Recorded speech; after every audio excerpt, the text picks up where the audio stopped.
Slackers? It's been a long time. What's going on? Sorry I'm late. Taking a little bit. Trying to do too much at once.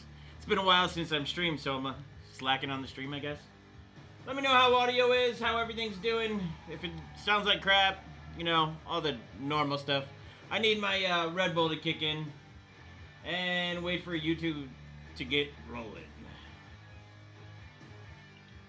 So what have you slackers been up to? You guys going crazy as I am?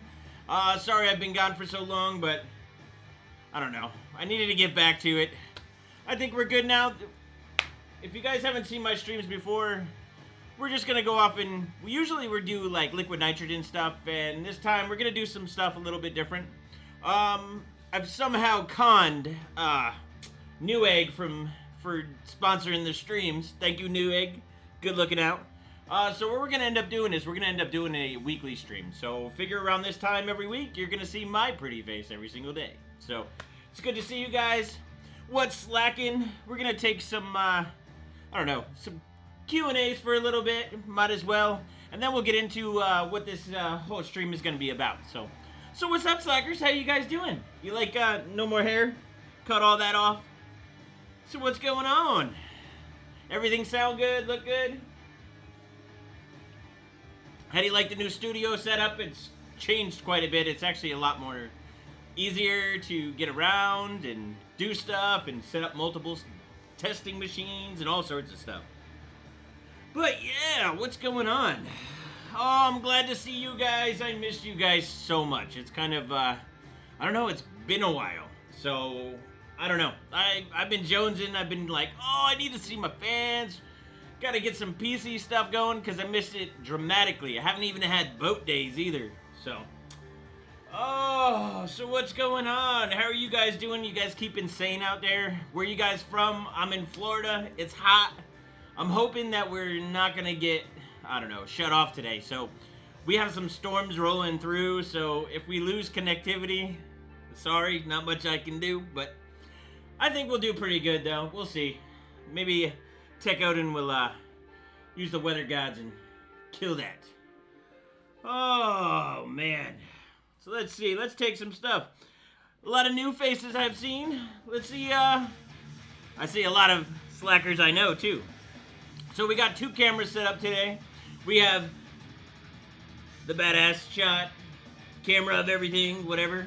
And then I ended up picking up another camera just for this type of stuff. So you'll see. You get to go down here. So I feel like it's going to be much better than the old setup. We're going to constantly change stuff, move around. Clean Team of New York. Thanks for the $5, broski. All the cash you guys send me goes right back into the stream. We update, get new cameras, do a bunch of stuff. Oh, so let's see. No Gamers Nexus Mod Mat. Actually, it's over on the other setup over there, which I can't show you right now. It's dirty, it's nasty, it's probably not up to Steve's standards. So, we're going to keep that as over there. And man, I'm sweating. I guess it's been a while. It got me all nervous and stuff. Because I haven't seen you guys in a while. So, oh, Diminy BS, 50 bucks. You randomly sent Johnny Reed a second t-shirt, I think over a month after he got the first one. He gave it to me, so I want to pay for it now. Hey, broski. I know, I send up random shirts sometimes. It's just how it works.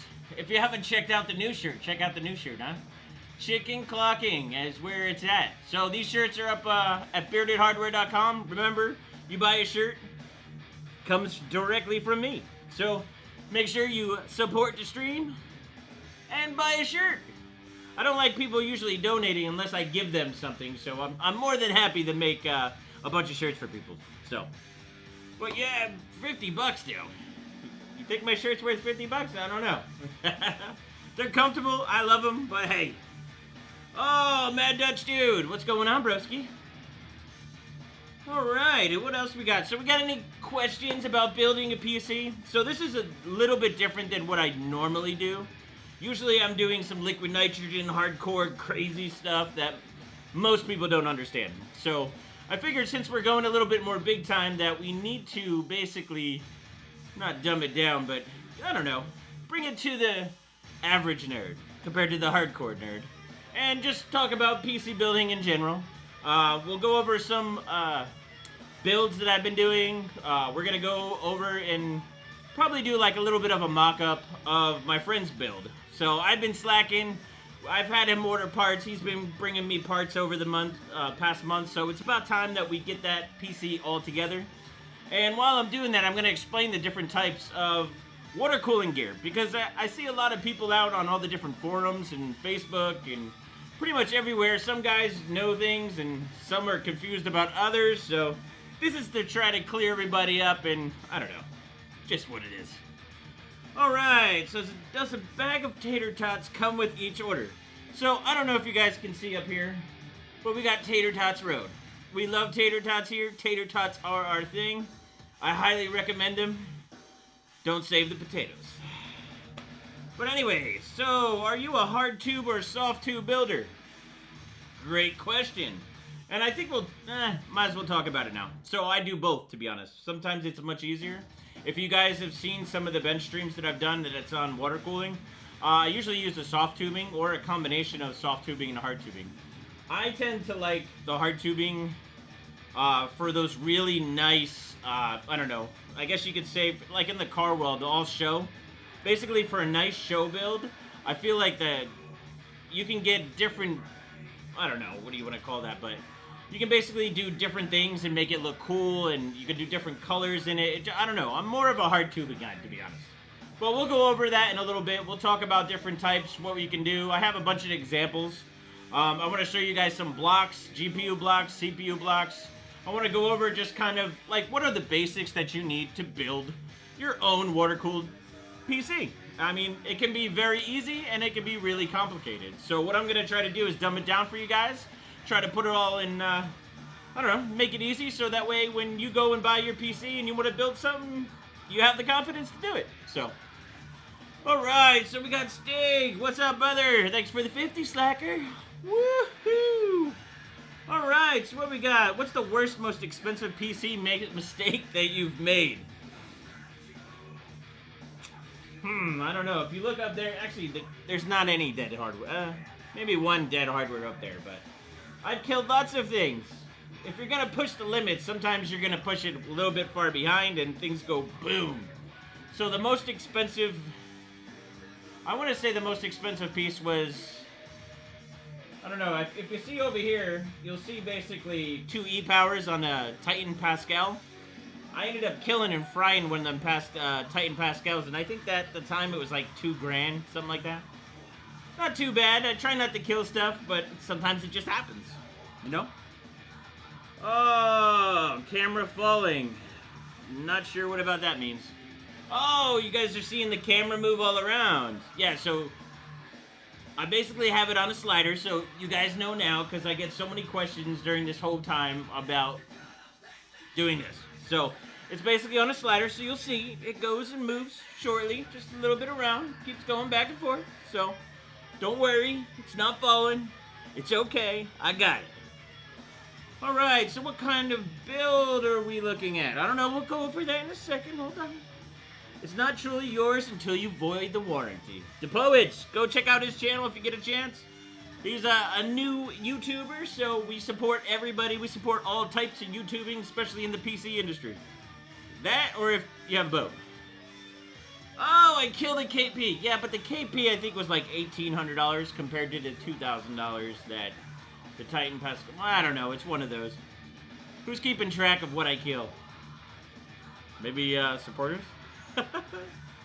Yo, Beardo, what's dude? How's the family? So, if you guys haven't known by now, yes, we have a new member of the family. My little boy Jax was born beginning of last month, so I've been a little bit busy. The first month of having a kid is pretty much exhausting, so it's pretty much why I haven't been around. I've been busy, started a new job, finally getting situated as much as you can be in 2020, because I know everybody's pretty much had been a little bit crazy lately, so I figured it's time to give a release for people and bring the streams back.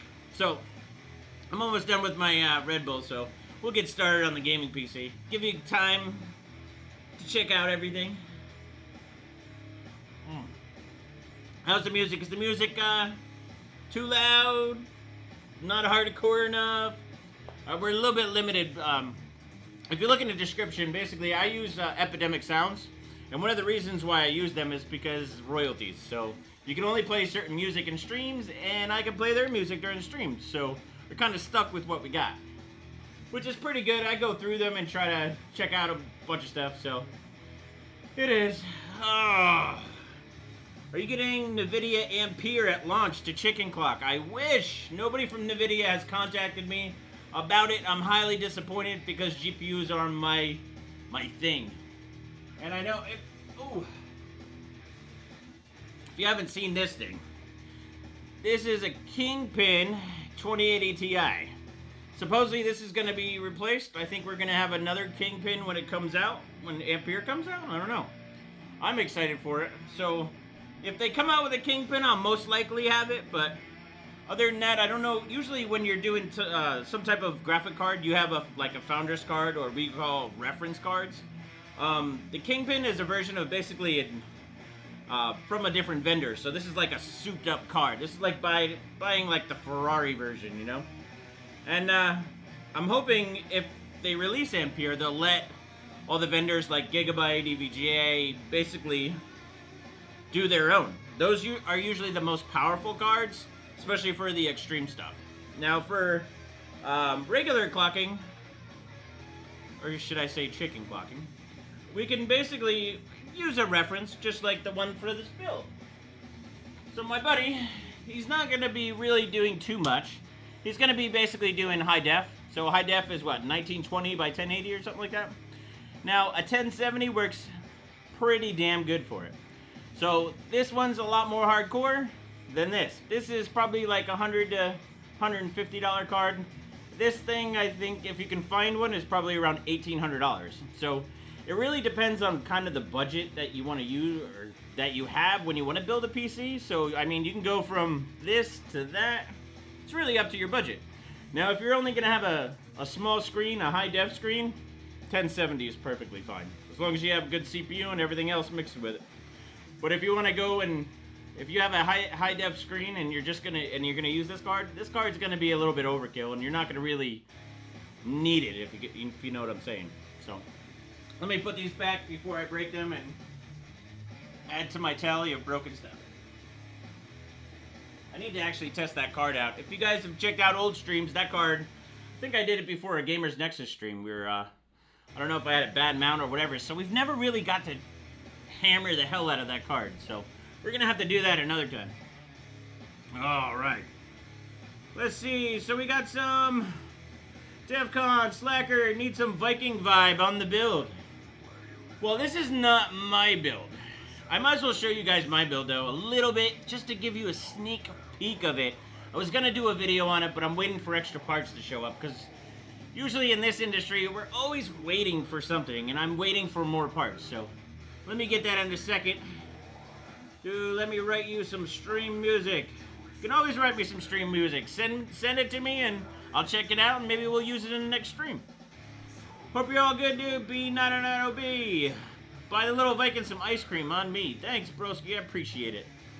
I can't wait for him to actually eat real food. So now let me show you my box. And this build's coming up probably within the month.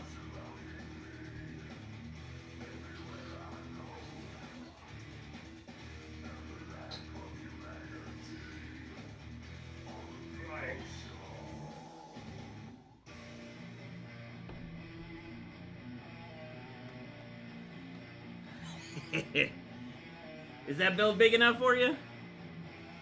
What do you guys think of this?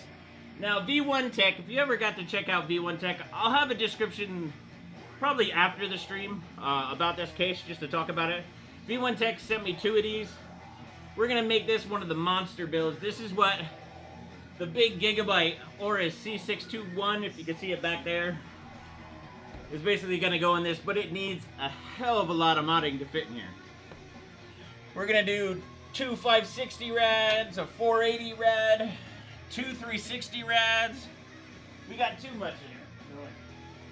So that's going to be one of the next videos or streams. I haven't decided yet. We'll figure it out when that time comes. But yeah, that's going to be the Viking build. So this is going to be like an average user build. Someone that, I guess, of normal nerdists can basically put together themselves if they want to. So, oh, it's gonna be slacking. So what do you guys think of that case, huh? If you ever check out V1 Tech, some good guys over there. Gotta love Rebel. All right, send me the other please and thank you. No, it's mine. Actually, there's a lot of modding we have to do in this one. I don't want to get too much into that build because it's gonna be pretty much, I don't know, you could probably go for hours just on that build alone. Just fitting that monster motherboard behind me. That thing is huge. There's pretty much no cases that basically fit it anyway. So we'll end up basically ripping it apart, massaging it a little bit, and making that thing work in there along with a hell of a lot of cooling equipment. So, you want to build a gaming machine, whatever. You want to water cool it. You want to get the most performance. Air cooling's okay, but it's still not going to get you the performance that water is going to get you. Now, there's a bunch of different options you can do. You can do the notorious, the easiest way, using an AIO, all-in-one. Now, these are cool. They have all the basics, right? Let's move over this to another side, so that way you can see a little bit better. You have your basic AIO. Now, this is water cooling somewhat, I guess you could say. This is kind of like a basic all-in-one. You don't have to do anything. You basically put in the block on top of the CPU, and you're pretty much golden, right? Well, these are only going to work so much. You got 2 fans, really thin radiator. It's basically like a car setup. You ever see a car? A car works on basically the same principle. It uses water and air. Now the water basically pulls all the heat out. It goes through the radiator, and the fans basically take the temperature of the air and cool it off. So when it goes through the radiator, it goes hot in the one side, and then on the other side it basically comes back colder. So what's cool about AIOs, you don't really need much. This is pretty much an easy setup. All you do is kind of throw it on there. The pump is integrated. You have the block. This is an old one. I don't really use it. I just kind of use it as an example. But basically it has the water pump integrated in here. There's no reservoir. Now these are okay, but they're very limited on the performance, especially with the newer CPUs that are coming out. And the AMD stuff like 3950X, the 3900X, you're going to be able to get a decent overclock, but you're not going to get like all around like crazy badass temperatures. But if you want them, there's always a way to do it, right? Not slacking. So, well, I guess we can keep this right here, but I want to show you some of the different parts that you can buy. Now, if you're going to do this, you're going to get an AIO. You're still going to need something for your graphic card. And for a PC builder, this is probably the one thing that should always be water cooled. And the reason why I say that is because if you're building a gaming desktop, pretty much this is the most used piece to generate all those kick-ass graphics that are going to your monitor. So this is going to be something that you want to water cool. And if you're doing all-in-one, you're going to have to just keep this on air, and you're going to not going to get the best of temperatures on it. These things love to run hot. So that's why we have other things to do. So one of my first recommendations, if you're going to build a PC and you're going to do water cooling, I'd say skip the AIO. Not that I have anything against it, but I pretty much like to have the CPU and GPU water cooled. Now what this does is it will give you a lot more room, especially for overclocking, but it will also keep the temperatures down. You also keep the system like fairly quiet, and it looks pretty damn badass. Now most of the build that we have here for my buddy is Thermaltake, but Thermaltake doesn't really have any 1070 blocks, so I ended up having to go out and I ended up picking up this Fantex. Now this is a really, really nice block, but of course you're gonna have to do a custom solution for this. Now custom solutions are pretty much just like AIOs, but each piece is more hardcore. So instead of having the pump and the block all in one, you'd have a separate pump, you'd have a separate block, and then you'd have a separate rad, and obviously separate fans and stuff like that. So this would go on your graphic card, and you basically have your fittings that you basically put in a loop. Now this looks intimidating as it is, but it's really not that bad. Everybody should take apart a graphic card and not be afraid of it, because it's really not that difficult. And it's highly recommended, because a lot of the times when you get these cards from the factory, I always rip them apart, because 9 times out of 10, and I don't care what manufacturer, you can say whatever about any manufacturer, about how good it is, and their paste jobs are usually crap. So what I always do, every time I buy a GPU, I basically replace the paste. So you heard it here. If you're ever gonna buy a GPU, I don't care what it is, I don't care what company, make sure you replace the paste, and you'll thank me later. But yeah, so we got graphic card blocks. Now there's some AIO solutions for a graphic card, like the one I showed you here. This Kingpin actually came out with an AIO, and it's probably the only one that I actually recommend. You can buy some that are like that, but the Kingpin is the most hardcore of them all. As far as having an AIO from the factory, it's probably the baddest solution there is for an AIO. But obviously, if you get into like another block for the Kingpin, these are probably going to be just a little bit better. But for coming with the Kingpin and how much it costs you, they should give you this, you know? All right. Let's see, do we have any questions about some water cooling gear so far? Let's see, let's take some.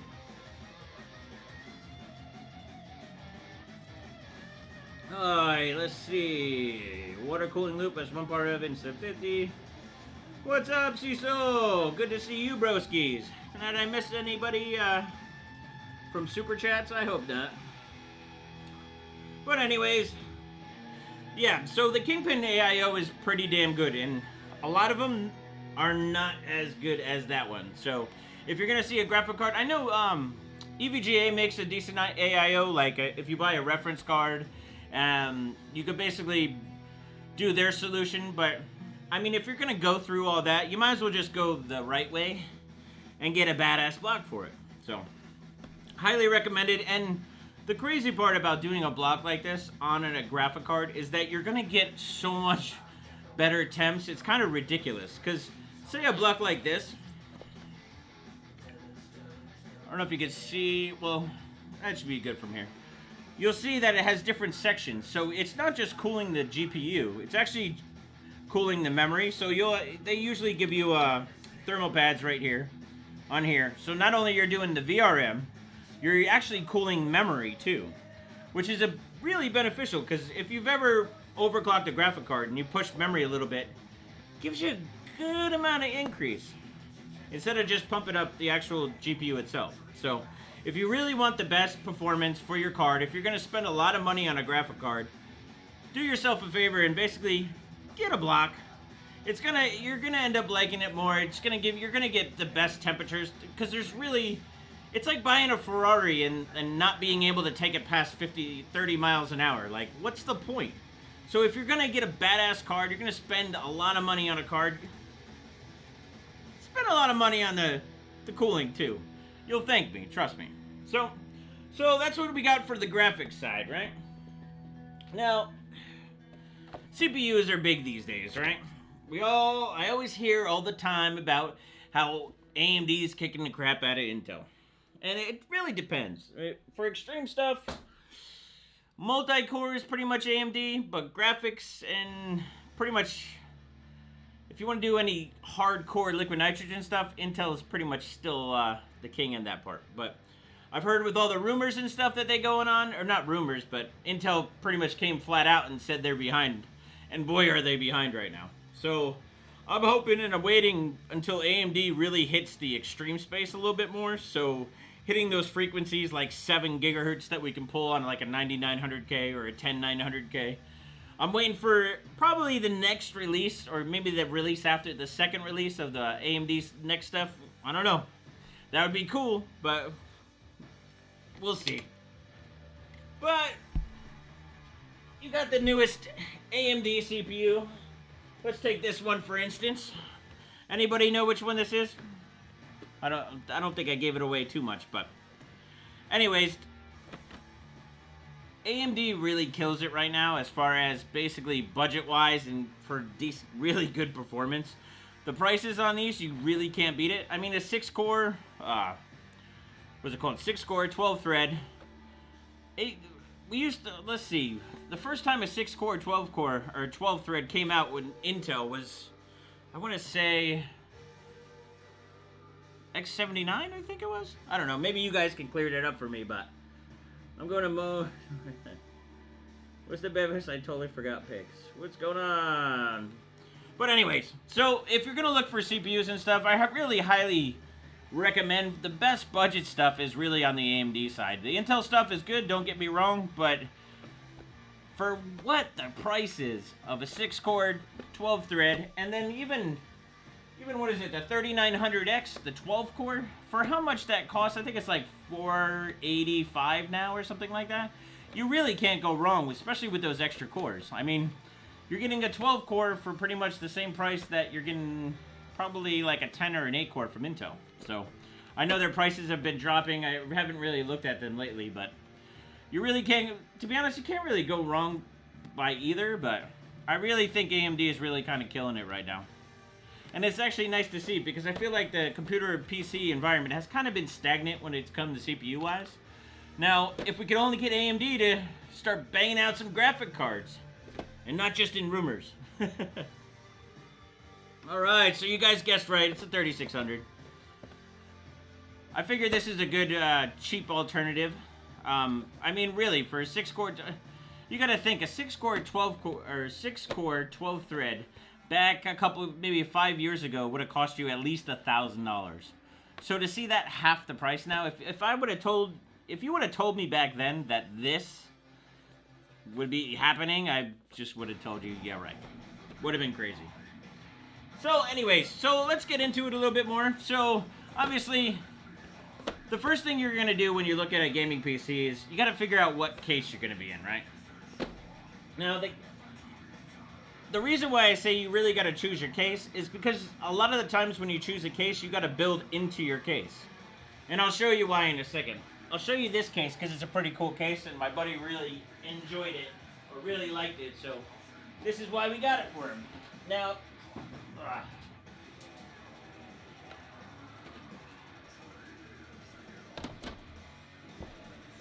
now this beast is pretty nice.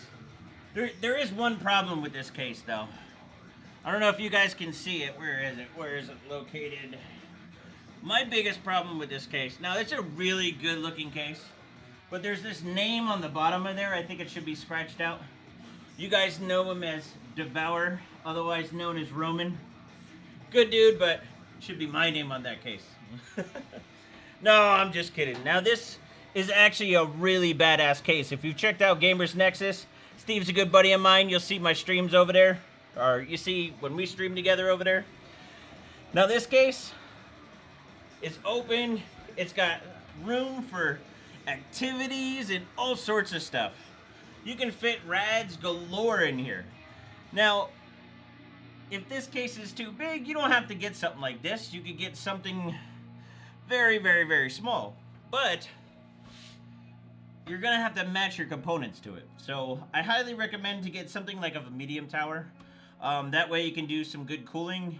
The smaller you get, the harder it is to keep cooling, so I highly recommend it in between, but if you really want to go hardcore and go really small and you want to bang your head against the ground and do all sorts of fun stuff, go with a smaller case. But yeah, so this case is a Lillian Lee, I forget the name of it, but it's DeBauer's case. It's a really exceptional case. I know Gamers Nexus rated it really high. Really, really, really good. It's got so much room for activities. You can, what we're planning on putting in here is we're going to put a 360 rad in here. We're going to do about 9 fans. So you got basically 3 fans on the rad, 3 fans at the bottom, and 3 fans at the top. And we're going to do all RGB with the Thermaltake Ring Plus RGB fans. Now these fans are probably one of the nicest RGB fans that are out. They're really cool, and I think they're gonna light up pretty much everything in here and make it look pretty damn pretty. Not as pretty as me, but pretty enough, if you know what I'm saying. But yeah, so the first thing you gotta do is find your case. After you find your case, you then look for your motherboard. If I can find mine, there we go. That's your next task. Because if you can't fit your motherboard in your case, then you gotta basically start over. So the first thing you gotta do, yes, I said RGB. I know. Come on, things gotta look cool too. To be honest, I like RGB to some aspects, but I just don't like how all the manufacturers just do the like rainbow color. Like, I feel like they need to do like manly colors, like they should be all red and all blue, kind of like, you know, the table. But every single time you turn them on, they're always rainbow color. Just kind of takes the manliness out of it. Not that there's anything bad with it, but anyways, I went off on a tangent again. It's the Red Bull. So, the first part was finding the case you want. Now, if you look on Newegg.com and you go and check out, so we're going to have links in the description and stuff to all the parts that are in here. I just didn't get enough time to do it. I wanted to make sure that we're somewhat on time. So, if you're watching this after the streams, basically post live, they're coming. I got to learn Newegg's new stuff, so I'm slacking on it as usual. But anyway, so if you're checking out Newegg, you find that awesome badass case you got. Well, now you got to find basically the board that's going to put it in. Now the motherboard, it's kind of crazy. If you look back in the olden days, I don't know how old you guys are, but back in the day, you'd see rooms and stuff. In old movies and stuff like that, you would see rooms and rooms and rooms of computers. Like, the first computers were basically, they would take up all these big-ass areas. And the reason why is because we didn't have this motherboard technology we have now. All those lines and wires that used to run through are all in this little thing here. Basically, inside the motherboard, all the traces that go through, they used to be wires. And they used to go basically all through rooms, and computers used to just be huge. It's kind of crazy.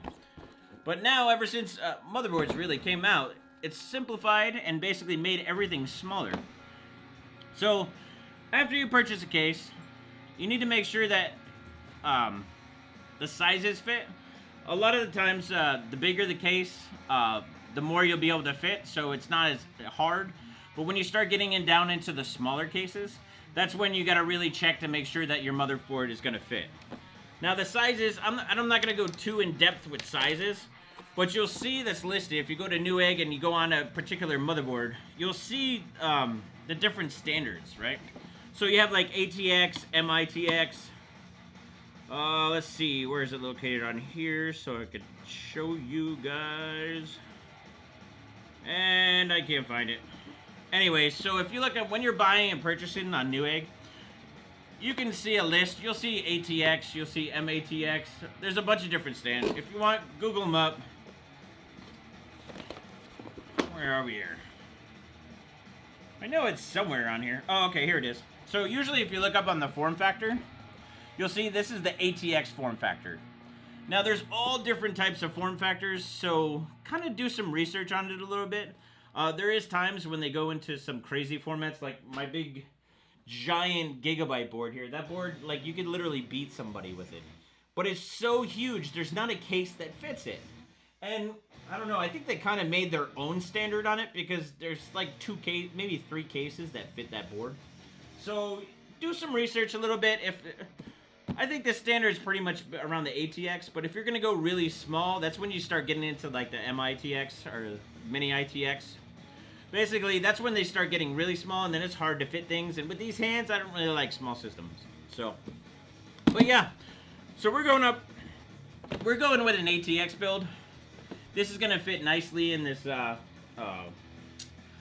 case. So, it's a nice board. Asus makes some good quality components. I definitely like it a lot. Now, we decided to go with a B450 because it is a budget machine. We're only putting a 3600X in it. We're not going crazy with a 3900X. this is really solid to handle this chip. We can do some good overclocking with it. It's not going to be something that's going to be like for the extreme stuff. Like you see the impact up there, that's a crazy board.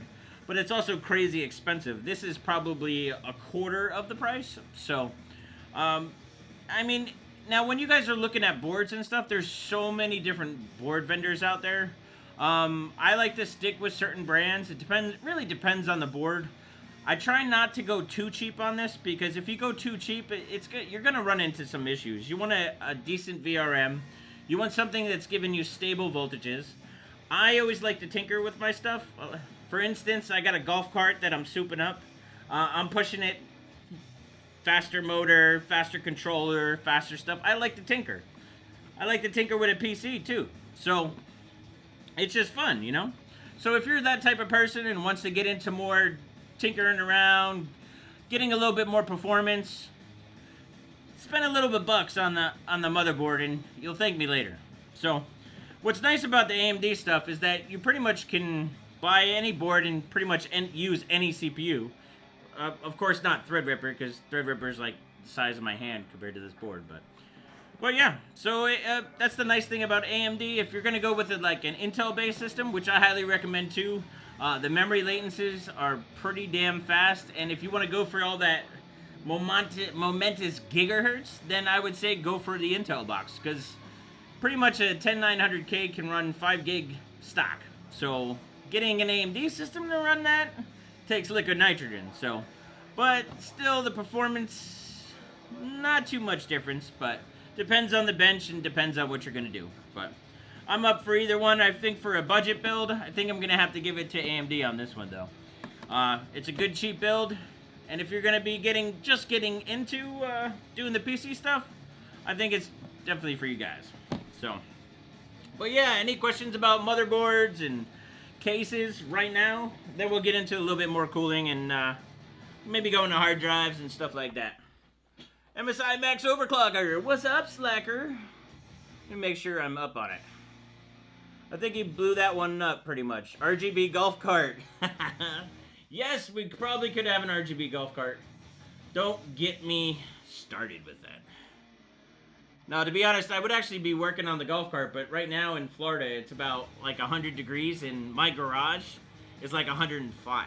So I was going to go in there and work there, but I think I might die. It's a little bit brutal. I'm probably going to wait about a month. August is usually the most brutal time, so I think maybe in September when it cools down a little bit, then we'll end up doing the golf cart stuff. And we're going to end up getting into doing some more vlog stuff. So I do too much stuff and you guys never see it and always complain that I don't do stuff or show you guys stuff. So we're going to end up picking up a little bit of a vlog format going on just to play around and show you all the cool stuff that I do. So stay tuned for that too. Let's see. What else we got here? But yeah, so we got the motherboard today. We got the case and the motherboard. What do we need next? Let's see. I guess we can move on to hard drive. So I found this one from my bud. It's a 2 terabyte drive. I don't remember what this one was, but you're running the NVMe drive. Now, if you're gonna go and get into basically the PC space, it's almost a no-brainer if you spend a couple extra bucks to get an NVMe drive. The performance, for the past, I'd say, 10 years, hard drives are one of the biggest things that people... It's the biggest bang for the buck that you can get in any PC that will basically make your old PC feel better. And these are fast. These are so fast. The normal, like, SATA drive is about 600 megabytes per second. These are pretty much standard, almost 3,000. So you're talking like 5 times the amount faster storage, which is crazy because SSDs, just the 600 megabytes per second was amazing. Now we got 3,000 pretty much is the standard. So I highly recommend doing an NVMe drive. Really, you could use an SSD maybe for backup, stuff like that. Or maybe go to a spindle disk, going to like a regular hard drive. The regular hard drive stuff is very slow compared to this. You're talking maybe 75 megabytes per second. Nothing crazy. A regular SSD is around 600. That's actually the SATA limit. And then you got the NVMe, which is 3000. So it's pretty much a no-brainer. Just look at NVMe drives. There's a bunch of manufacturers out there. You'll see that I think Intel is coming out with some new stuff. That's PCIe Gen 4. This is PCIe Gen 3, and it does matter. So AMD is pretty much the only one that supports PCIe Gen 4. I don't know if Intel plans on releasing that in the future, but if you're going to have an AMD system, you can go either one. You'll see a little bit of a performance. I know Roman, aka Devour, did some stuff on it. But a PCIe Gen 3 is not going to kill you. So, I mean, it's 3000. You're not even going to notice the difference between PCIe Gen 4 and Gen 3. So, go with Gen 3 if you can. The Gen 4s are more expensive. Try to go with what's within your budget. And if you can't go with something like this, maybe go down to the regular SSD. You'll find that you can get a little bit more space for price. But obviously you're going to be slower. So, highly recommend getting an NVMe drive. The other thing is, when you're looking at a motherboard too, might as well go over this too since we were just talking about motherboards, is you want to be kind of careful. You want to make sure your board actually supports NVMe, right? Now, most boards do, but you have to watch out. There's some certain caveats to it. You want to make sure that your board supports it and how they support it, because there's some boards out there that if you put an NVMe drive in, depending on which slot, it will actually turn off basically one of your slots. So basically, if you're going to do a multi-graphic card setup, if you're going to use something like this, this might actually stop you from using that. It depends on the board, not all boards, but a lot of the boards, depending on how their PCIe lanes are set up, could possibly ruin your whole thing. So make sure you do some due diligence when you're picking out a motherboard. And if you're going to get an NVMe, make sure that motherboard supports it the way you want it. So make sure that if you're going to use it, that you'll be able to use the slots if you're planning for it. The other thing is, if you're going to buy a motherboard, this one he plans on running basically cable, so we're not really worried about it. But a lot of these boards will come in with a Bluetooth and Wi-Fi too. So if you're really into that and you can't run a wire, I always recommend, especially if you're gaming, that you should use a wire. Basically, go back to your modem. But if you can't and you need to use Wi-Fi, which there's nothing wrong with, sometimes you just can't run wires. I know this house, it's such a pain in the ass to try to get wires around that. Wi-Fi is the only thing you can use. So if that's you, make sure you get it in the motherboard. A lot of them, they're really good when they come with the motherboard. They don't take up too much space.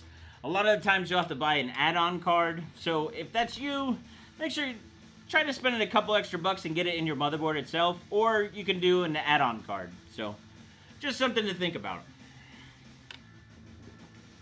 Any questions? I might as well look over.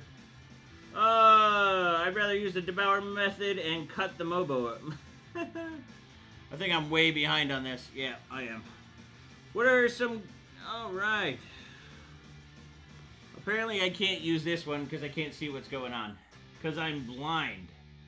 What are some good companies of water blocks? Okay, so... we already went over the graphic card. We went over the motherboard. We went over the hard drive. Let's see. I feel like I'm forgetting something. Oh yeah, memory! You'll see there's a bunch of different companies. You have... here's just a couple of them. So, for memory, what I usually recommend is get 16 gig sticks. Now, if you're going to do overclocking, 8 gig sticks are probably going to be a little bit easier to work with than the 16 gig sticks, because it's harder on the IMC, just because it's a lot more memory to overclock. So, if you want to get into hardcore overclocking, I just got a sample of G-Skill Trident Royal Z's. The Trident Z Royals, but I got the 16 gig version. So, I think we might do a stream, a memory clock overclocking memory stream. So, stay tuned for that. But for memory, just get it as much as you need. A lot of times, if you do, say, like virtualization or gaming, you could get away with 16 gig or 32 gig. Nowadays, if you're not buying about 32 gig, and that's basically what you should get. But yeah, you have companies like Corsair, Thermaltake, G-Skill. G.Skill is probably the most highly respected memory module maker. If you guys don't know, I've done G.Skill contests. They're a big sponsor of mine. Great company, and they make a really great product. So you can't go wrong with the G.Skill stuff. And of course, it's on Newegg. So I'll have links set up so that way you can check out a couple of these things. And remember, those links help pay me and support the channel. So make sure you check them out after the stream. So, but yeah, when you're looking at memory though, you're gonna want to check a couple things like frequency. You'll see like this is a 4000 kit. This is a 4400 kit. I don't know if they're Trident Royals. Yep, this is a 4000 kit. You want to get a decent megahertz, but it's not a deal breaker if all the 4K kits are sold out. Basically what you want to do, you don't even really need probably, I'd say 3600. If you're going to do some overclocking, I would say get the better memory. Usually a higher megahertz will state. It's going to be a little bit better, a little bit more stable. You might be able to get it overclock. It's not a guarantee, but you most likely will get a higher overclock. Now, if you don't want to get into memory overclocking and you just want to have something, just buy the biggest amount that you need. It doesn't necessarily have to be the fastest megahertz. You can just basically go and, I don't know, be happy with maybe like 3000 or 2800. Just buy what's in your budget. It's not going to hurt you so much because you're not going to really be pushing it. But by overclocking it a little bit, you will see a couple extra frames. Is it that noticeable? We'll see, but just get what you need. Alright. So we've went over the basics. We got graphics card. We went over hard drives. We went over motherboards. We basically went over CPUs. The Ryzen CPUs are really good.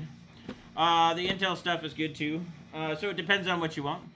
I still think this is a really killer deal. So I think, what else? I think the last thing we have is power supply. Now, power supply for this is probably a good 600 watts. Let's see what I got here. Now, this company I've never actually even used. This is basically an 80 plus unit called GameMax. This is an 850. The only reason why I ordered this for him was because there was nothing else we could get. There's basically been a PC shortage, so it's kind of been a pain to try to figure out power supplies. Power supplies are very important. I'm not sure how I feel about this one, so I don't really recommend it yet. I usually like to test stuff out before I recommend it. So, but yeah, for power supply, a lot of the big names, a lot of the companies are pretty much very similar in a way. A lot of companies are OEM'd. Do a little bit of research. A lot of the EVGA, Corsair power supplies are really good. Depending on which one you get, do a little bit of research. Try to do some searches on forums and stuff. Just try to figure out what other people are having experience with. I have a lot of old power supplies. I've probably had at least like 50 power supplies. I used to bin a lot of power supplies, especially for overclocking. Because pretty much the main part of overclocking is being able to support the power. So rule number one is you gotta have overkill, right? So, but yeah, so we're gonna go with an 850 watt. This should be plenty enough power. The 1070 is not really that big of a power monster. A 3600 AMD Ryzen chip is not that big, big of a monster, especially with that 7nm. On the Intel side, it's probably going to be a little bit more. You're going to be burning through a little bit more power. So, but either way, make sure you do a little bit of research on your power supply. Make sure you get a good one. And I usually go a little bit more overkill. So if you think you're going to use about 500 watts, I would say probably use, or just go up to like an 800 or an 850. Obviously, if you're going with like a dual core compared to like a 6 core, you can go down and maybe go with like a 500 watt. Remember your graphics card, so if you go with something like a Kingpin, I would say go with like a 1200 watt, because that's an expensive one, and you're going to end up paying for a good PSU. You're going to want to make sure you look at this number when you're looking at a PSU. There's a bunch of different ratings. They're important. It tells you how good they are. The standard's kind of interesting. It's how good it is, but I don't know. I haven't seen this one, so I'm not really recommending it. I don't know if I want to show it that much either, but I don't know. We'll have to go and I'll have to report back on the testing on it. So we're using it for this, so that's just what we're gonna do. Let's see. I wish I could see. That's what happens when you're getting old. I got one of those big screens. I'm gonna have to get it over here, see if I can see it a little bit. Says Game Max is good power supplies. I have no idea. Like I said with this one, I don't know how good that power supply is. I don't really recommend something that I don't. But the problem is when we were trying to order power supplies, there was like nothing in stock. So that's probably changed by now because it was a couple months ago when we tried to order it. It's just how it is. Some of the power supplies that I like to use are like the Corsair units. I usually order the big ones because I'm doing big setups like Threadripper or like the big Xeon, and I do a lot of overclocking. So I'm usually having like a 1500 watt Corsair or a 1600 watt Corsair. EVGA makes the 1600s. Was it the T2? They're pretty good. They're really good actually.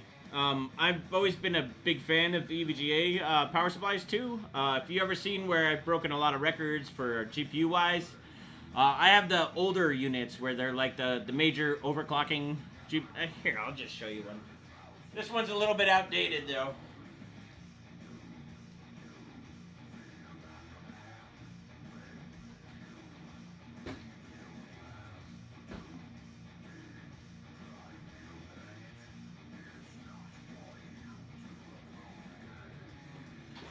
Now these are some of the big boys.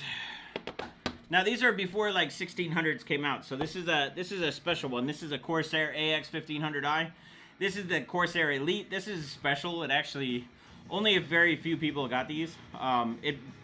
They have a firmware update on this that's actually done so that way there's no OCP on the CPU line, which is really cool. Now these are one of my favorite. You can't get these anymore though. This is the EVGA Next 1500. This is one of my favorite power supplies. I think I still have like 5 of these. These are what I usually overclock with. Or I used to overclock with a lot.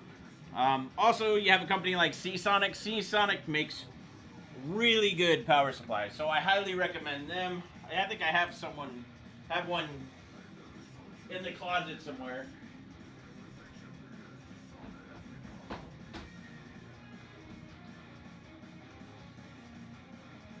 Yeah, the Seasonic Prime Gold. Here's another one. I think this is a 1300 watt. Great power supply. I've used this quite a bit. Yeah, it's the Prime 1300 Gold. Excellent power supply. Seasonic's a really good company. They actually make a lot of the other brands' power supplies that are rebranded. So, oh geez, I'm gonna break stuff.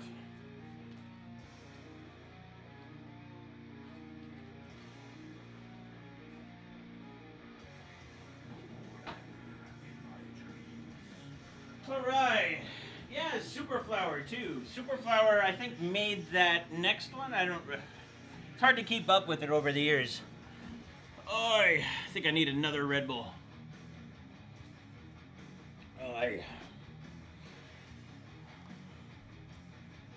Alright, yep, KP likes some of those PSUs too. Well, it's kind of funny, because the one next that I showed you, Vince and I used to use that at the same time, so he had a bunch of those, but he actually ran into a problem because he's used those power supplies for so long that, like, when he would actually eventually kill them, like when we're using them and abusing them, like we're kicking the crap out of them. So eventually they'll probably end up dying after a while, but you can't make them anymore. Like they're not made anymore, so he had to move on to a new one. So I think he worked with the team at EVGA to build those 1600s. So highly recommend to get that as a good PSU.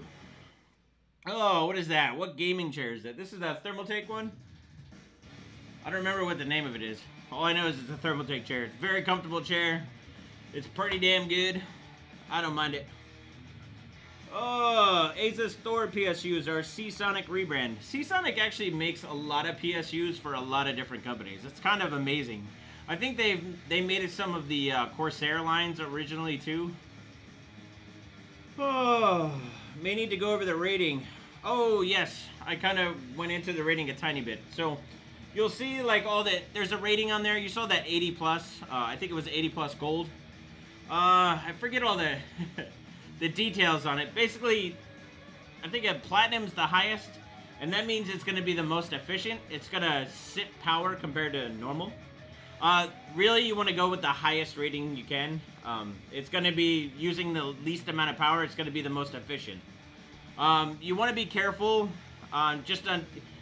do not buy the cheapest PSU. If you're going to spend all this money on graphic cards and CPUs and all the other goodies, you need to make sure that you spend a good buck on your PSU. Your PSU is probably one of the most important parts of your computer. So make sure that you don't cheap and skimp out there, because I see it all the time, and it's very good possibility that if you buy a crappy one and the power supply could possibly kill all of your other components. I've actually seen it happen where the power supply died, didn't have the right protection mechanisms in it, and boom, the whole PC is done. Literally, the graphic card's done, the motherboard's done. You'd be surprised. So don't skimp out on the PSU. Make sure you do a good one. Yeah. Someone I think is basically correcting me. You have gold, then platinum, then titanium. Back in the day, gold was kind of like the high standard, and then it came out with platinum, and then as the companies really got on board with this, then they started coming out with titanium. Titanium was really rare at one time, but now I think gold is pretty much average now. Why is the camera shaking back and forth? It's not shaking. It's basically a slider. It goes back. It gives you a dynamic, man. So where are we at right now? I've completed my first hardline Hydro X loop. 10900K still seems to run quite hot compared to my 2080 Ti. 2080 Ti went from 80C on air to never above 59C, but 10900K still idles at 38-ish. Something seems a little odd there, because 38-ish seems a little bit high. I don't know if that's overclocked or if that's just stock. If it's stock, that's definitely too high at 38. So you might want to check in. A lot of the times when, I think this is an easy way to explain it. So a lot of the times when if you find an issue, say your CPU is hotter than your GPU, what you want to do is you want to make sure your mount is correct. So for instance, that 38C is probably higher than it should be if it's completely stock. What you want to do is maybe try mounting again. So basically take the processor, or take the block that's on the processor, because basically you have these CPU blocks. Now when you actually put the CPU block on top of the processor and basically tighten it down, sometimes there's a good chance that you might not be as flat. You might not have good amount of coverage. It also depends on the paste. There's a lot of things that can possibly happen. So what I usually recommend is, if you think it's running too hot, take it off, repaste it, and remount it again. Because you'd be surprised how much... I've done so many mounts, and it's pretty much an art when it comes down to it. You really want to make sure that you do it a couple times. Make sure you pull the label on the back of it too, because I've even done that myself, where you leave the label on, you put it on, you're in a hurry, you have the CPU, you put the paste, and it's really not doing contact. So if you really think that there's an issue with your CPU, it's running way too hot, always check the mount. Definitely a pro tip right there. Oh, that's all-core Asus board, auto set up at 4.9 car. Yeah, that seems a little hot. So I would say maybe it could be your paste too.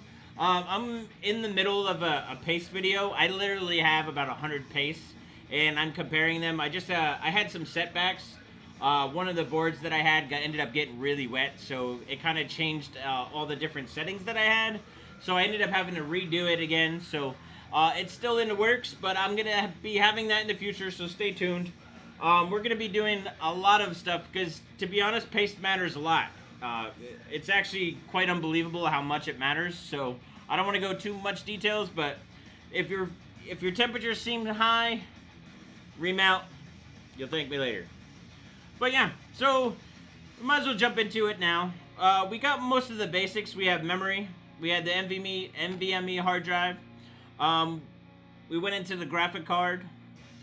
That's pretty much the basics. Now, how are we gonna cool it? Now you can buy like air coolers. The one thing here, let's see if I can find one real quick. I know I have someone somewhere.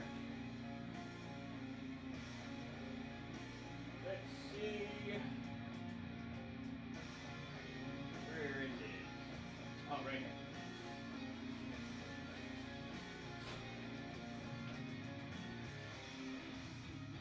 Now, when you're doing cooling, like I said before, you can go into AIO, and a lot of guys just do AIOs. There's nothing wrong with doing an AIO. But if you want to get real performance, yeah, just get away from an AIO. But you also have an option, and you'll actually be very surprised. I don't even know if this is in here. Let me have to check. But you have air coolers that can actually just be just as good, if not better. Yeah, I don't think that cooler is actually in here. I thought I had a cooler in here, but I don't. But yeah, so you can get air coolers, you can get the AIO, and then you can also get water blocks. So this is a Thermaltake, I think, I can't remember the name of this one, but I think it's a D4 or something like that. This is what on the low end that you can get. And then you have something like Optimus. If you've watched my streams before, I talk about certain blocks and like what I use for overclocking. So you have something that's on the lower end, say like this TT block, and then you have something that's majorly on the higher end. Now this is an Optimus PC. This is, I forget the name of it, the block, but this thing is hardcore. This thing's heavy. Like if I threw this at you, this would hurt like hell. Now this is an exceptional build quality. This thing is beautiful. EK is another manufacturer that makes some badass blocks. You can see basically the insides right here, how nice they are. It's pretty cool. Now, there's going to be a big difference in price. This is going to be something like $200 per block, and this is going to be something that's like $100 per block. So again, if your budget is low, then maybe go with an AIO.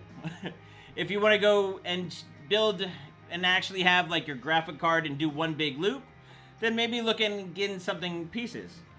But there's also another option that you can get. There's a company called by EK Water Blocks, right?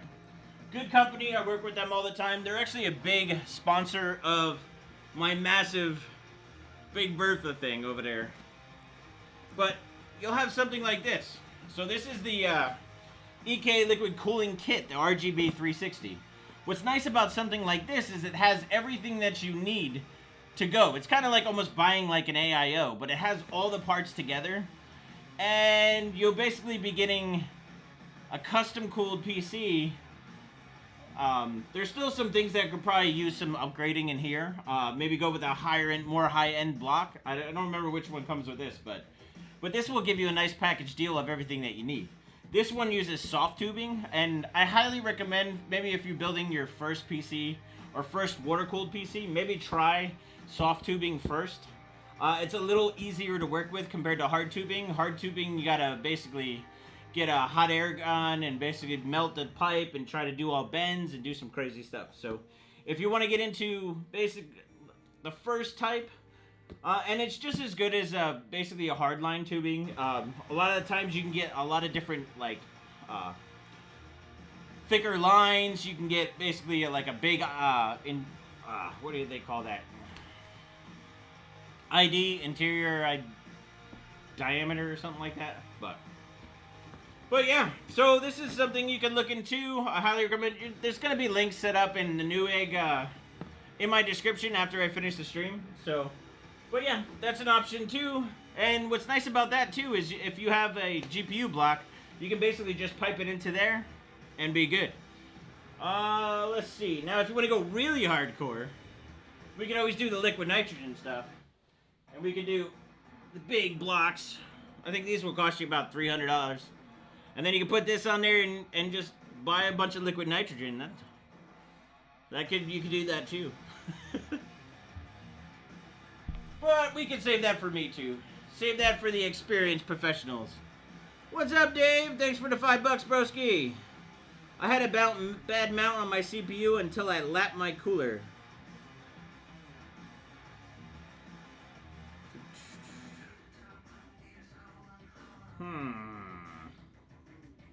But yeah, so we got a bunch of stuff going on. Let me see. I know there was something else I wanted to talk about. Oh yeah, that thing called rads. So we'll also bring up some fluid too. So this is what we call a radiator, right? Or rad, whatever you want to call it. Now, the same theory basically works for a car. I don't know if you guys got any car buffs here. I've definitely been into cars. I like anything that moves, anything you can drive, basically. But on here is basically what happens is you take the air, or take the water. The water basically comes from the CPU block, goes into here, goes in one side, comes through here, and you have the fans that are basically taking the ambient air and forcing it through to cool off the water through these fins. Now, this is a Thermaltake 360. There's a bunch of other manufacturers out there. They do them in different widths. If you're going to be a noob on some, like if you're a noob and have never done it before, don't go with the thickest radiator or rad or whatever. You don't want to necessarily go the thickest. Something like this is really, really good. Not too thick, because then you can basically...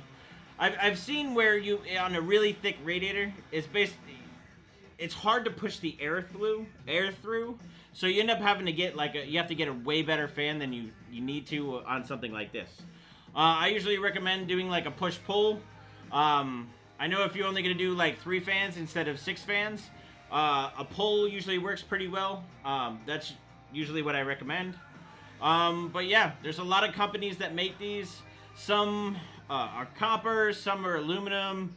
You really want to go and have something that's pretty much all copper. I would say kind of stay away from mixing. A lot of the fluids, you'll get some growth and get some stuff that's not so great. So, but yeah, these comes in a bunch of different sizes. You have like 120, you have 240, 360. You can get them really small. There's a 120 is pretty much the standard 120 millimeters. Basically, you can go up to it's a 140. You'll see on like certain AOs they'll have like a 120 or a 140 or a 280 versus a 260 or a 240. But yeah, so rads do the same thing. Obviously, they're tailored to the fans, so you want to make sure that what you order, you don't want to order 140 fans for something that's 120. So you want to make sure that you order the right components. That's why doing the packaged EK build is not so bad. It pretty much has everything there. Because you still got to pick out fittings. You're going to have to go with pumps. You're going to have to check out a lot of different things. Let's see. Push-pull config for thick rads. Yeah, but it's not just push-pull for thick rads, but you also want to make sure you have a little bit of a higher RPM fan. Because it really, when you're doing the push-pull, forcing all that air through there, sometimes a little bit tougher than you think, and it really depends on the brand. Some of the rads are I don't know, the companies can be wildly different. You can go from like really cheap to like really excellent. The performance from one to the other is only going to be so much, so I don't know. You got to really figure out like how much you want to spend. Like obviously it always comes down to your budget. So really find what's good for your budget and go wild with it. If you're a newbie, like I said, go with something like this. This is going to take a lot of the buying problems out of what you need to do, because there's a couple things that we still got to do. You got to go make sure you have the fittings that work. You got to make sure you have the right diameters for them. Are you going to do hard line versus soft line? Some guys use like hard tubing. You could do like copper tubing, stuff like that. If it's your first, I would say just start with soft tubing. Soft tubing's really pretty easy. I mean, it uses compression fittings. I'll have to see if I can find some. I think I have some right here. Hold on.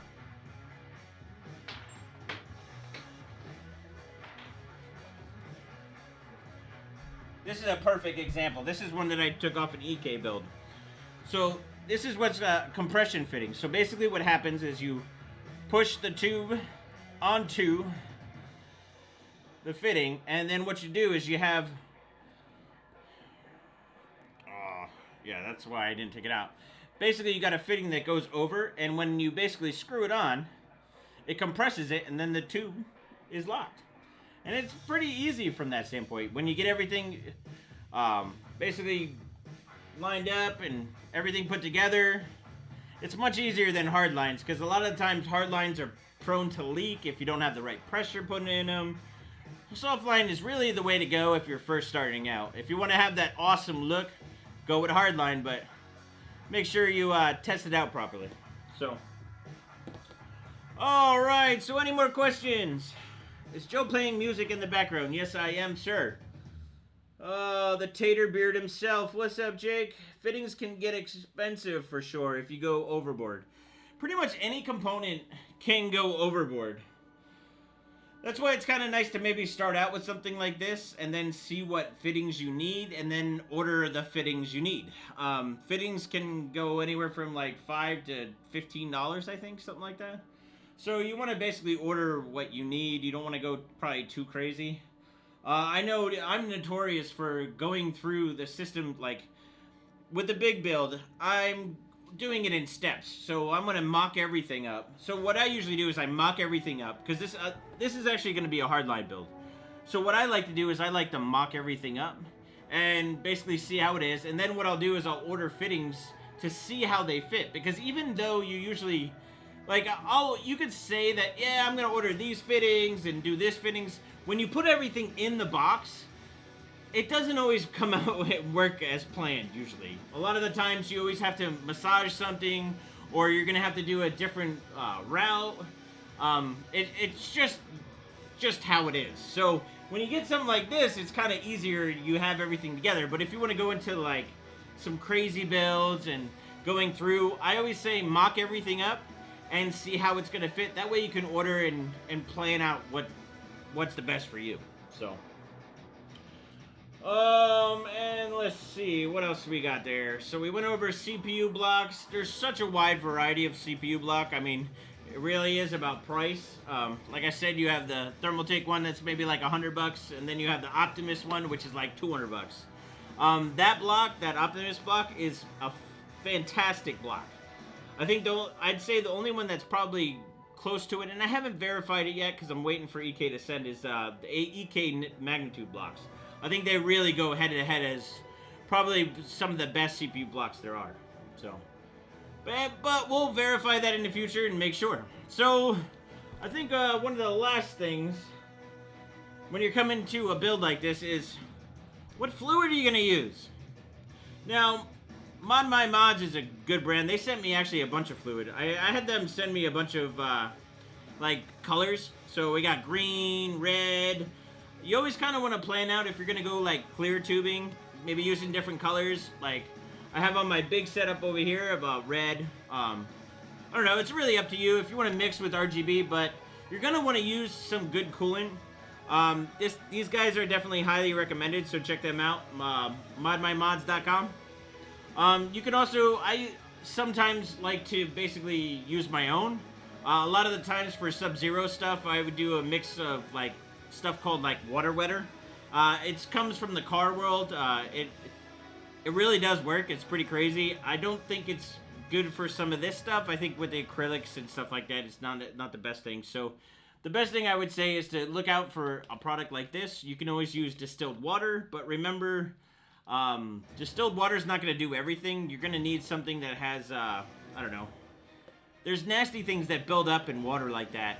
So you wanted something to basically kill all that. You want to have, I forget what the name of it is called, but you want to make sure that you have, don't just put distilled water. You can do distilled water and then flush it, but you're also going to want to have something in there that keeps things from growing in there, because you can get all sorts of weird and nasty stuff in there. So, but yeah, so let's see. We've went through so much now on building a PC. I think the only things we haven't gone through are pumps and reservoirs. Let me see if I can find a couple of those. And I think I have one right here.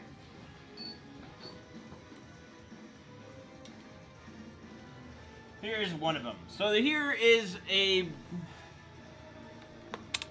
this is a Thermaltake pump and res combo.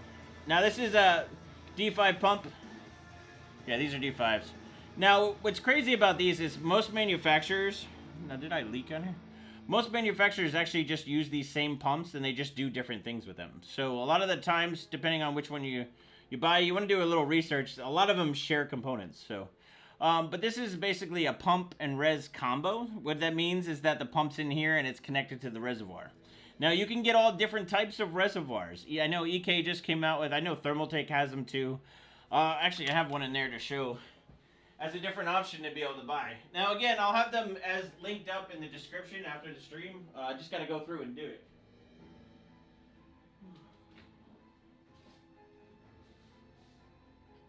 Alright, so here's the next one. So you have products like this too, which are really cool.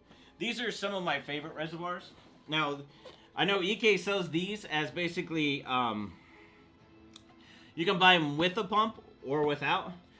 They look quite beautiful. They basically go onto the rad. You can have like a little, I don't know, it's just to show off and show the cool fluid that you have. So a mix with something like, say, this green inside there is going to look really, really kick-ass. So you kind of want to plan all your colors. I'd say mock everything up first. Make sure all your fittings are how you want it. Plan out your routes of how you want to go in. That brings us to one point where when you're planning on building your water cooling, how are you going to run the setup? So you got to make sure that you run it the right way, because if you run it the wrong way, you're going to have some problems.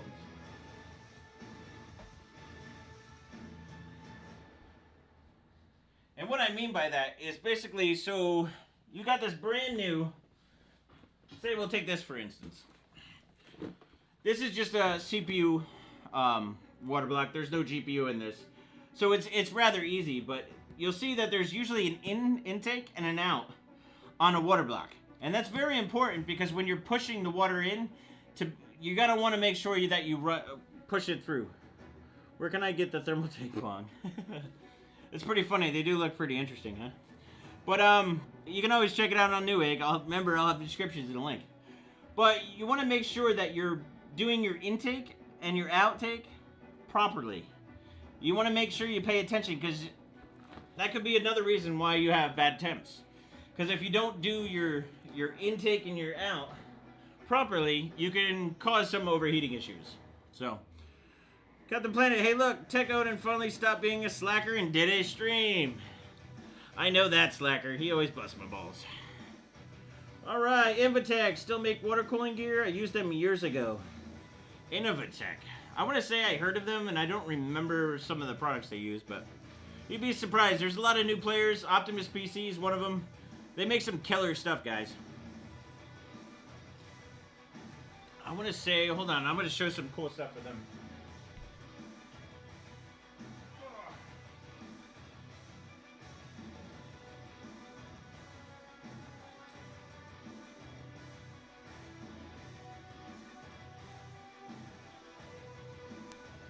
Yeah, here's some cool stuff too from Optimus. Optimus makes fittings too, but they only make compression fittings right now.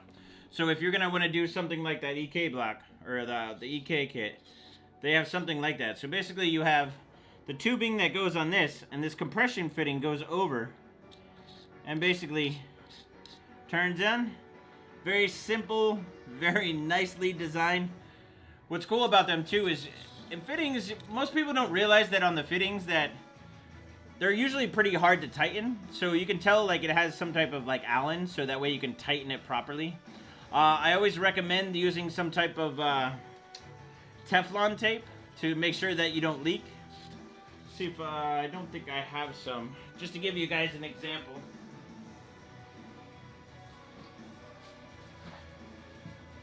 I think I was using it somewhere else. So Teflon tape, what it does is, what you'll do is you'll wrap it around here. So when you plug it in, basically screw it into a radiator or a pump or a CPU block, you basically, it helps so that way water doesn't leak out all over your system. And that brings me to a point. You don't want, with a water-cooled system, you don't want to just turn it on and wish for luck. TechODIN, not Odin. Says, can't you use normal plumbing supplies for water cooling loop? Yes, you can. That's kind of what I was getting down to the point. It's basically plumbing stuff you can pretty much use. The Teflon tape you use, you can actually use some of the hardline fittings, depending like if you want to use copper piping. The tools that you use to basically do that copper piping, you can actually use to cut lines. So for like hard tubing, if you go to like, say you don't have a cutter and you want to basically cut your lines, you can go right to like a Home Depot or Lowe's and basically get one of the, it's like a little crimper, or it's basically like a thing like this big, and you'll basically turn it. It has a little blade, and you just turn it a little bit and turn it around until it's a cutter basically. So if you're in a need, like if you need one, it's probably cheaper than buying any of the kits. I know Thermaltake makes a kit, EK makes a kit, pretty much all the companies make kits. Oh, it says, awesome, I started following Gamers Nexus, need to look at their back catalog. Sure, but it will look as nice. Actually, if you use some of the plumbing supplies, so if you were to use copper piping, copper looks badass. Copper is like one of my favorite things, but to make it stay that way can be a pain in the ass. A lot of the times with copper piping, people will polish it and then they'll like spray clear over it. So it definitely would be cool.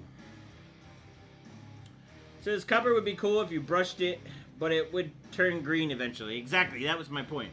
So the copper oxidizes, but there is a way to clear it over, and you can basically go and get that nice shiny copper look. Because to be honest, it's a badass look.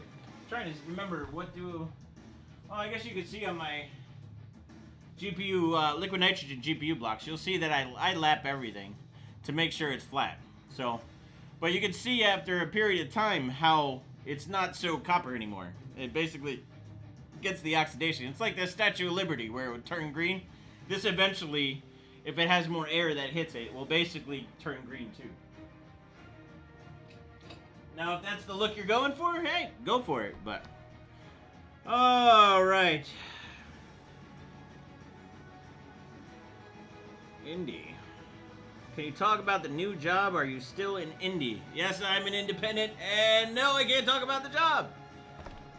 Why not glass piping? Well, glass piping you can use too, but obviously it's a lot more dangerous, and you might cut yourself, which is kind of fun, I guess. Depending on what you want to do.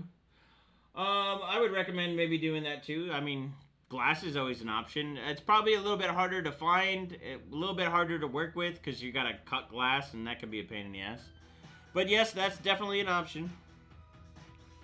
Lacquered brass would be neat, but I don't know how hard it would be to get. Yeah, that'd be kind of a pain. I've learned a lot from Gamers Nexus, built many systems from the knowledge obtained. Yes, Gamers Nexus, we probably should be doing something soon. Steve's a good buddy of mine. I don't know if you guys watched the whole Jay and Steve basically go at it. That was pretty cool on Linus's stream. I don't know. Personally, I think I could have probably beat them both. Just kidding. Not really. Alright, ketchup will polish copper, the acid in it. It's actually the vinegar in it. It's kind of, actually, one of the blocks, let me see, where is it? I have one of the blocks, and actually, ketchup works wonders on copper. It really is. It's I think the vinegar inside it, the ketchup, that basically goes and will strip it down. It will be nice and shiny, too. It's kind of impressive. When somebody told me that some years ago, I was like, how is that? That's weird. And sure enough, it does work pretty well. So that's always a good option. Oh, let's see, what else we got there? How about mixing tubes like PETG and PrimoFlex soft tubing? You can mix tubing. I don't know. The problem is when you start basically introducing too much into your loop, that's when you start having some weird issues. You want to make sure that you have, what can I say? It's basically, you have to be careful of how much you introduce into a loop, right? A lot of the times, so say you basically got all your new components and you're basically gonna put it together. I wouldn't just put it together yet. What I recommend you doing is flushing everything. When you get these parts from the manufacturer, they are not guaranteed clean. And you do not want stuff clogging things up. If you notice on this Optimus block, there's these little fins here. These are super tiny, but they are the most important part for taking the water and heat, distributing the heat from the CPU over. So you want to make sure that you don't clog it up. And what I've seen is that if you do not clean, say, your rads or your water blocks, to be honest, anytime that I get a CPU block, I always take it apart. I want to make sure it's clean. I want to wash it off. I'll go and basically clean it off. I'll bring it and put it in a sink and then clean it all out. Make sure that you basically get it as clean as can be. And I'm not saying that you basically hook the pump and up to this. I mean, really wash each individual item out. You do not want to have some of the stuff that, trust me, you'd be surprised what comes in some of these that the manufacturer did not get out. And you'll be thanking me. Trust me. I've had some issues back in the day, or just even, I think even on stream we had some issues with clogging. So that's when stuff gets into here. If you look on this, say this block for instance, like I was saying before, is you have an intake and an outtake, right? The intake distributes water over a certain period, over a certain part of here. So if that clogs up, your performance goes way down. And that brings me to the point of you should always have a flow meter. A flow indicator. Basically, I don't know if I have one. I basically have one in my setup there. What that will do is that helps you basically guarantee that you're actually flowing properly. Because I'll see a lot of the times that where my performance I think is good and that it's not good. And what I'll do is I'll end up basically, if I get something that gives me something visual, so like a certain metric. For instance, I have a Barrow Witch one that goes liters per, I don't know, hour or something like that. So I know what is going to be a good flow and what is not a good flow. So that way, if I know if that value goes down, then I need to clean everything out. Because you'd be surprised, like some of the stuff that's floating in the air builds up after a while and will go in your loop if you have it open. You'll never know what you introduce into the loop, so you want to make sure that basically any build that I do will always have a flow meter in there, because I don't know if it's the beard hair that gets in there or something, but yeah, it basically will give you a very bad day, will overheat your components, and then you're going to be wondering why you're not overclocking as well. But yeah, so you want to flush, and pretty much not just your rads, you want to flush the water blocks, the pumps, pretty much everything. You don't want to introduce anything into your loop that might kill performance. So, let's see, so I can leave to flush while I do other things, but I'm lazy, yes. You're all lazy, he says, trust the professional overclock to maximize the performance of his cooling. You'd be surprised on, it's the little things, it's the details that make your setup better. By taking the little looks and trying to eliminate and make it more efficient, you'd be surprised how much you can do. That's really kind of what overclocking is about. I know when we do future streams, you're going to see me do a bunch of overclocking guides, a bunch of different stuff. We're going to basically be doing whatever, now that I got some Newegg behind me and advertising our streams. Alright. What liquid do you find the best color? I don't know. To be honest, I don't think I've tested out enough fluids to really gain colors. All I know is these Mod My Mods ones, I was actually really impressed with their colors. Their colors are very vibrant. I haven't seen any issues where it's clogging anything up. I have seen that some fluids you do have to be careful. Do some research on certain fluids. There's a lot of fluids out there. I know there's a lot of them are OEM in them. So one company may be making their fluids and they're just rebranding. So you want to be careful on certain fluids. I've seen some fluids that totally gunk up, go really bad. You do want to change these after a while. I know people say, like, with certain AIOs and stuff that you don't ever have to change it. That's one of the reasons that I recommend not doing an AIO, is that after a while, they seem to lose performance. And this is not everything. It's just, you can't even take it apart to check on it. What I like about having a custom setup is I can always drain it. So that brings me up to the next thing. Make sure that you have drains in your system. When you put this stuff in there, you're going to want to be able to take this stuff out, too. So when you're planning all your loops and everything, make sure you go through and plan properly. So have a little fitting that goes out that if you need to change the fluid real quick, you just hit a simple, they make different types of fittings where you can just basically have a valve on it where it just dumps right out. Definitely do something like that. You can, it will make your life 10 times easier.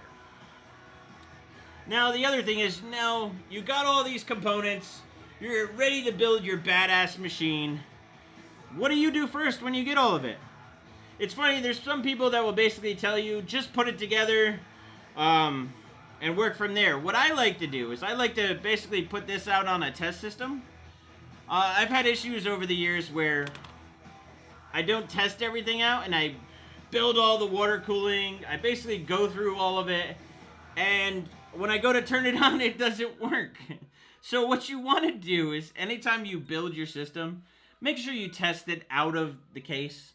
If you checked out when Gamers Nexus went against Jay-Z, you saw that he took the whole system out of the box. You want to do that before you put it in the box, because you never know what problems are going to come up. So do your due diligence, test it before you put it in the case.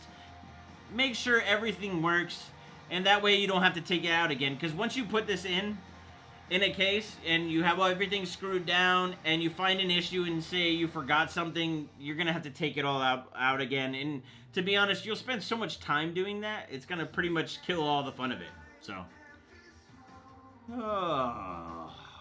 let's see. So what can you expect to play good but cheap loop in a good gaming machine? Good to play, I don't even know what that means. I mean, good to pay or how much to pay? I'm not sure what that means. Yeah, you want to build a test bench first and test it. And now, then you're going to ask me, but I don't have any test setup or anything. How am I going to set this up? Well, I'll show you something that overclockers have used all the time, especially in competitions and stuff. So years ago, there's like say the MSI overclocking arena, right? Back in like 2010, we would just basically set up the box, take the box out, put the board on the box, put everything together, and basically go from there. So the box is always a good test bench. Don't let anybody else tell you difference, because we've been doing this for years. So just put this on the box, set everything up, make sure it works, do your BIOS updates. I would also test, one of the things that most people don't do, now it's a little bit harder with a custom system. With the hard tubing, I don't recommend doing this. Maybe have some other coolers, but say something like the EK system, like the all-in-one, you can pretty much set this up outside the box, get all your temperatures going, get a good baseline of what your temperatures are going to be. Because when you go into the case, a lot of the times you'll have a lot of heat buildup in the case. So if you know what you're doing outside the case, when you put it in the case, you can actually compare the temperatures and see where maybe you can do better. Maybe you can switch around fans that you have in the front of the case to blow air more on one area where you can get better intake air. That's when you start going into cases. That's why Gamers Nexus, it does very well with case reviews. He basically gives you all the info of what's going on and like all the air layout and stuff like that. So the best way to do it is basically build all your stuff before you put it in the case, and then when you go in the case, you compare to what your metrics were, and you can see if you have an issue, and that will just help you out as far as troubleshooting too. Because I can't tell you how many times that I've put something like this and the board is dead. Like, and then it's like, did I kill the board? Or is it just a bad board? And you wouldn't believe, there's a lot of times that stuff like this is actually bad from the factory. So you want to be kind of careful on what you do, and you want to try to eliminate and troubleshoot properly. So the best way to do that is outside of the machine, right? So, yeah. And then you can actually narrow down. So, like, say if you have a bad memory module, you can basically, everything's easily accessible. So, yeah, that's basically some of the stuff I like to do. Any tips and tricks? Any more Q&A stuff? Slacker Army! I got some Slacker Army shirts coming too. So I haven't talked to you about it. So this is the chicken clocking shirt. It's up on beardedhardware.com. Buy shirts. I do the shirts myself, so you're going to get them directly from me. They're kind of special that way. It helps support the channel. I actually have a Slacker Army shirt that's going to probably come. I'll probably have that ready for next week. I think that's what I'll do. For the next stream, next Thursday, what I'll do is I'll end up having a Slacker Army shirt. That way you guys can check that out. Let's see. Never put the board on the bag. I guess you can. I don't know what that means. But anyway. For sure, they have some interesting connection between tubes these days. Joe, are you going to get that Xeon 28 core anytime soon and do some overclocking? Well, he's talking about that 28 core board right there. That's the Intel Xeon. That's a massive, massive box. Now, when I get that into my case, I will definitely be overclocking the hell out of it because that box is going to replace everything that I have. It's going to be my stream box, my editing box. It's just going to be an overall badass box. What a shirt, dog. What does that mean, Steven a Jeep? I had a dead nick on my Threadripper board when I got it. Glad I set it up as my test bench first. See? Just like that. Because there's so many times that I'm telling you, I've put in one. I've installed boards before, and obviously you see how big my hands are. So it's a pain in the ass when I'm putting everything in there, and you put the board in there, you're mounted it all up. I'm notorious for forgetting these. Luckily, Asus on this one basically supplies it. I forget what they call that. You know, this plate that you have to put in first. I notoriously always forget that. A lot of the times you don't even have to use them. I just like to because I always usually forget what port is what, especially for sound and stuff like that. Ever hoping to try seeing an AMD Epic? I have never tried AMD Epic yet. I don't know, maybe something that's something I might have to get with what's his name over at what's the other channel? I can't even think right now. I'm exhausted. You guys killing me. We haven't done streams in forever. Alrighty. Yo, you're back, dude. Yes, I am back. Did you guys miss me that much? I think so, right? Steve from Gamers Nexus was telling everybody was worried about me. And I'm just fine. I'm 6'7", so I get the big hands problem. Yeah, the big hands, bro. Trust me. That's why I don't do mechanic stuff. I do anyway, but just I always get a lot of cuts on my hands. It's kind of crazy. Yeah, the IO shield. I don't know why I couldn't think of it. Oh, it's getting late. So where are we at? We're about an hour and a half in. We've went over building a PC. We're not probably going to go into building it all together, but I think the one last thing that we have to talk about, we've talked about rads, we've talked about pretty much cases. We didn't really talk about too much about fans, so I think maybe fans are a good place to go. Now, these fans, Thermaltake makes some pretty badass fans. They have some little caveats to them, but overall, they're one of the nicest RGB fans, for sure. Now, what's nice about these fans, they got a lot of color options. Now, I'll show you something on these. These ones are a little interesting. Now, when you're going to wire something up like this, Thermaltake does some interesting stuff here. So you basically have a control box. This goes into control box. But you only have one cable. So that box and everything handles the RPMs of the fan, basically handles the colors. So you basically have one cable to run. The problem gets into when you go into the controller, because all of the fans, basically, you have to run that wire all the way to the controller. And now, say if you were going to go buy, say, something from Corsair or EK, they're going to do theirs a little bit different. So this is pretty much Thermaltake. This is just Thermaltake. So EK has their own way of doing things.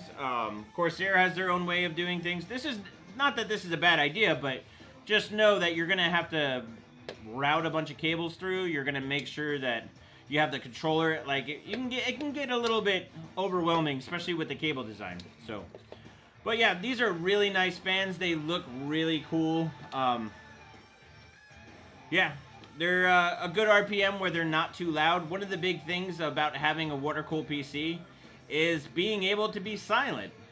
If you have an air-cooled system, usually you have fans that are pretty fast. If you've ever been into a data center, you'll hear they're really noisy, because what they do is they use these really high RPM fans, and they spin them real quick to get air passed through the system, right? So you don't want to have that annoying fan whine when you're trying to edit some music or edit a video or watching a movie. You don't want to be hearing the system go crazy loud. So one of the biggest benefits of water cooling is being able to have a silent PC. So a lot of these fans are like static pressure fans, so they're not pushing too high of an RPM, they're just pushing enough. And they do it relatively silent. So now the reason why I say Thermaltake is because I don't know. I'm a fan of their fans more than anything else, to be honest. I think they make a good. These are pretty good, and the way they're wiring and everything. The one thing I probably don't like about this setup is that you have to have the PC on. So like when you turn the PC on, like when you power it initially, it's gonna power up, but to change colors and everything, it's gonna load the default colors.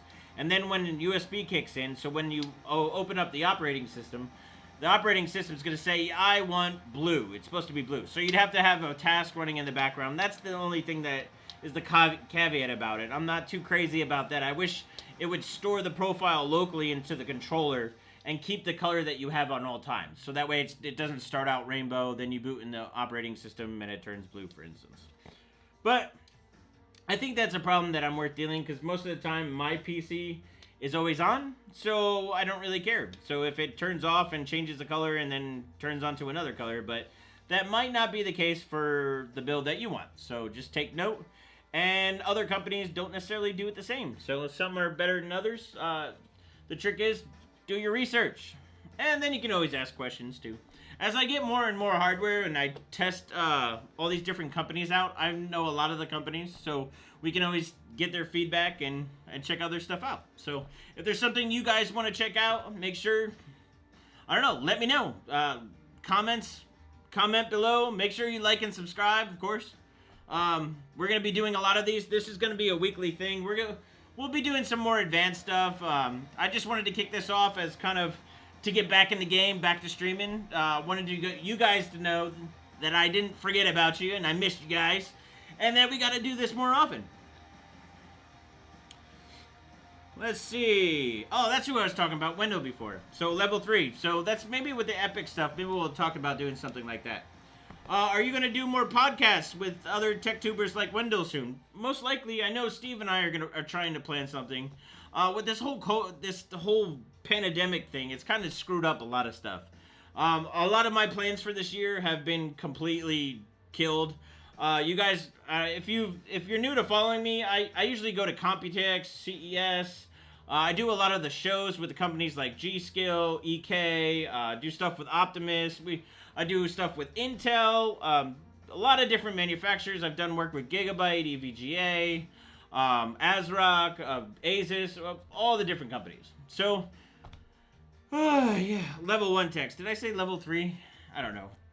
Leave me alone. I worked all day and now I'm streaming with you fine people. Alphacool too. Alphacool is a great company too. I love Dave over there. I got some cool stuff from we're going to have to do an Alphacool one too. Right now, this is most of the stuff I kind of got at the last minute because I want to set up my buddy's machine. So, but yeah.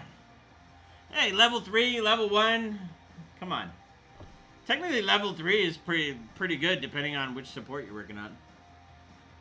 Level 3 kind of kills the inside joke. Oh, but yeah, any more questions? Come on, man, I haven't seen you guys for a while. You guys gotta have loads of questions for me. Slacker Nerd! I'm wondering if you're in the other room.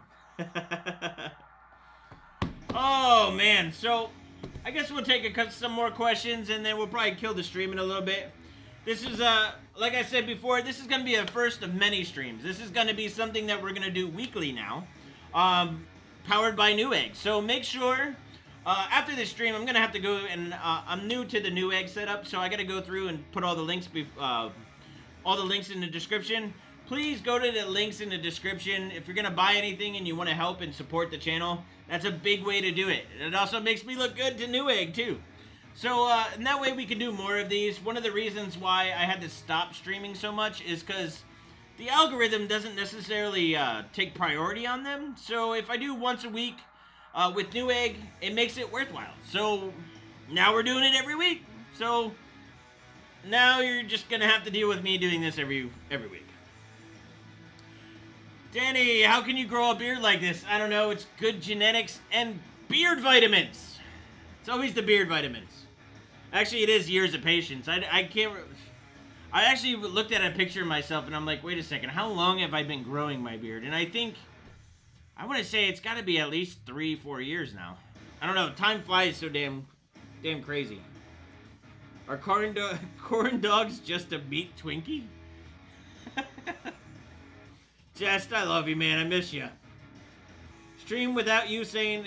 It wouldn't be a stream without me saying tater tots. Did you see my lovely sign that one of my fans sent me? Tater tots. It's about the tater tots. I always eat tater tots before my stream. That way I don't get hangry. What are good companies for getting water cooling equipment? I'm a total noob to it. So, where you want to buy is Newegg.com. Companies, there's a bunch of different companies, man. EK is a really good company.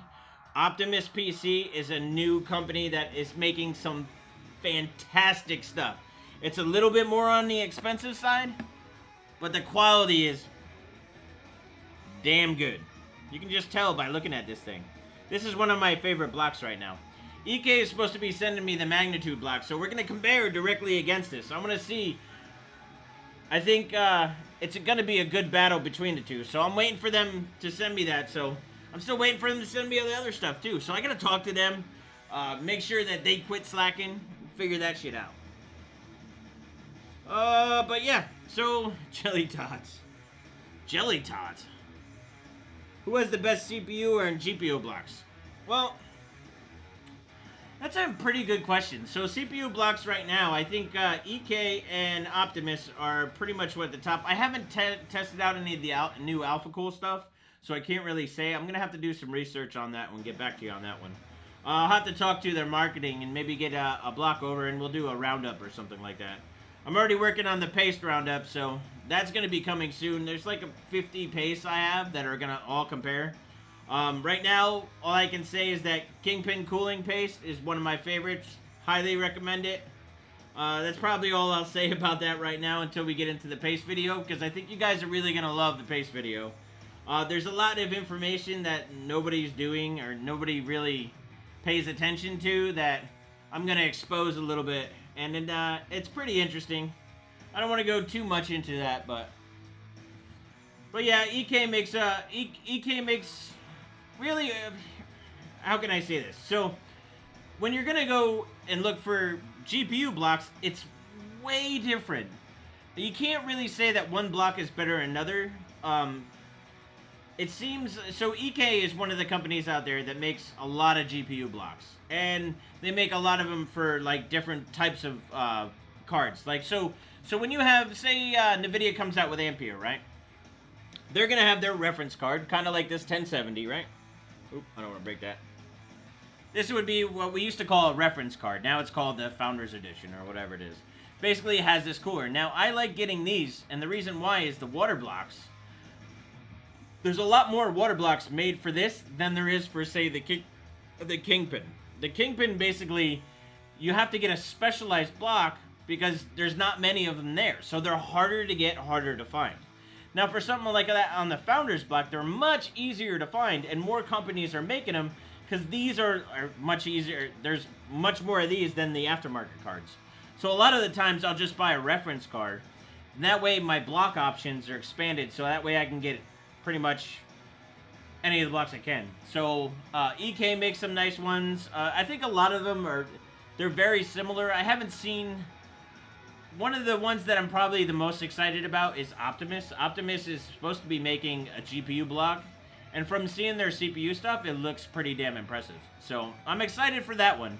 But if I were to go buy a water block, I would really go see, number one, what card you have, and do some research per card, because really there's not a best block out there. There's probably, I would say, a best block per card, because each one can... There's things that change from one to another, so there's other issues that are introduced every time. So by different generations coming out, you're gonna want... One block can be better than another, so it's really hard to say at this point. But I don't know, I hope that information helps. See, what else? I mean, pastry video? I mean, paste... How's Crisis on it? Love the camera movement. I love the camera movement myself. That's why I do it. I think I have some cables dragging now. I'm gonna fix that. I hope you guys like the new studio too. I mean, there's a lot of options now that I can do, and to give you guys more visually interesting stuff, I want to make sure that my stuff is not like everybody else's. It's got to be good, right? So, not to say everybody else is bad. It's just I like to be different than everybody else. So, let's see. On a windy and rainy day, when you get in or out of your car, does it hurt when you catch your beard in the door when you close it? To be honest, I never really get the beard stuck in anything. Maybe this. This is the one thing that I worry about dramatically. Is that if you have an open fan and the beard is close to it. But luckily I haven't had that issue. I usually kind of just fold it up. It likes to flow in the wind very gingerly, I guess you can say. I don't know. What is this? AJC. EK has a configurator that you can tell if your block is compatible with your card. Yeah, you can do that too. If you go to EK, was it web.com or something like that? EK Waterblocks, or I think it's EKWB.com. They make some good stuff. You can go and do a lot of research and find what... It really just depends on what card you have. And then you gotta kind of look for it. You might find that, like, AlphaCool makes a better block for your 1080 Ti versus, say, the EK block. There might be something that you like better. Maybe one uses more acrylic than copper. I'm more into, like, the beefy blocks, like this one. So on the Optimus block, this is actually one big hunk of... was it not nickel? Oh man, what is the one metal? Brass. So this brass component right here, it's really thick. This thing's heavy. If I were to throw this is gonna do some damage. Now I like stuff like this where it's thick. It's gonna cool better. So yeah, you're gonna want it. So I personally, if you're gonna order a GPU block, I would look to see how much metal is in it. And how it is. Because that way, because you got to figure, you're trying to cool stuff. So you want to be able to conduct all that heat out and basically be able to cool it off. So. Seatbelts ever piss you off with your beard? I can't say seatbelts in general. Not really. I think the one thing now is masks. Masks and the beard just don't seem to go. Because, like, you can't fit this all under a mask. I'd have to have a mask, like, this big. Thanks for the answer. God bless you. Keep up the great content. Thanks, broski. What's the difference between low and high static pressure fans? So, you have low pressure, which means there's not much air movement. High pressure, you got more air movement. MSI, that's what she said. Beardy man. Blomatron? Oh my god, you got a beard as long as you and the fan fear is real. Yeah, seriously. To be honest, I was kind of checking it out. I was like, I have no neck anymore because of the beard. Extra shampoo? Yes, I use a lot of extra shampoo. But since I cut my hair and I don't have long hair anymore, that it kind of evens out. It goes more to the beard anyway. Yeah, Bandana is actually the best for the beard. But some people just get weird about it. I don't know. It's kind of weird. Gotta go. Been fun. All right, Crota Red. Check you later, broski. Make sure you check out the next streams. If you're new here, make sure you like and subscribe. We're going to be doing lots of stuff. This is going to be a weekly thing with Newegg. We're also going to have videos in between and all around. But the weekly thing is going to be here with Newegg. We're going to have deals. We're going to have a bunch of cool stuff. So make sure you like and subscribe because that's the way you're going to find out. You can also follow me on Twitter, BeardedHW. Also look in the description because any of my social media stuff is there. Also, links. Make sure, there's probably not going to be links in their description right now for Newegg yet. I got to go build them all out and put them on there. Relatively new to the Newegg stuff, so bear with me. We're going to do that. So make sure you check back later for them while I work out all that info and make sure that stuff's all kosher. But yeah, make sure if you want to support me, you can always donate by doing a super chat, but you can also buy shirts. So we got the new Chicken Clocker shirt. Want to check that out? It's on the store, beardedhardware.com. You also have the old Bearded Hardware shirts. We also got a sweatshirt on there. I think I have to update the picture though. So if you want to check it out, Dougal, my first Bearded Hardware live stream. It's your first time, huh?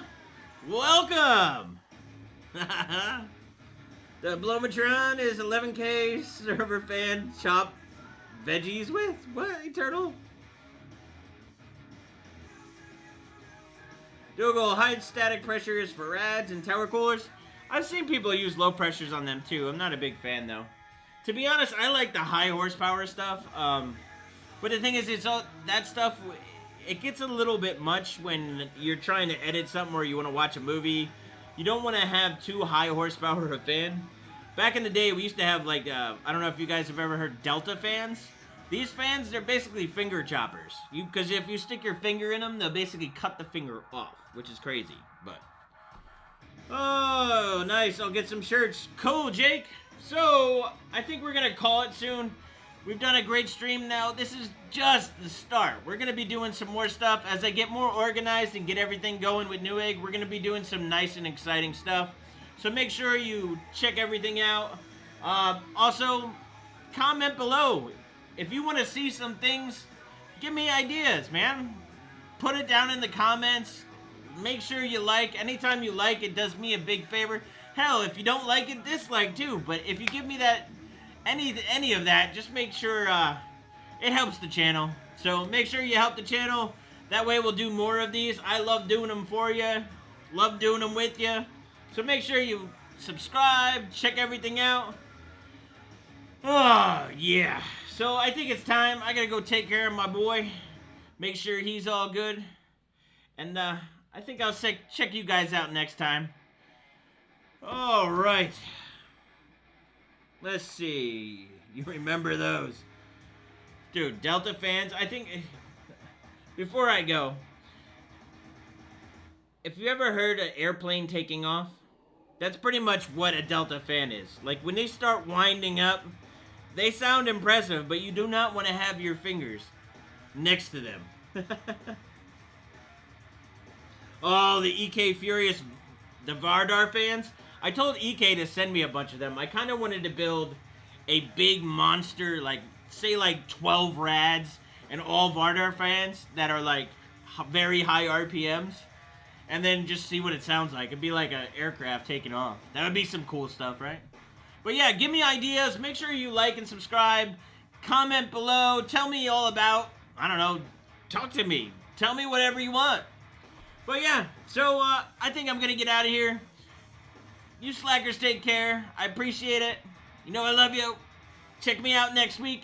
I'm going to try to get a video in between. No promises, because with the baby, it kicks my butt.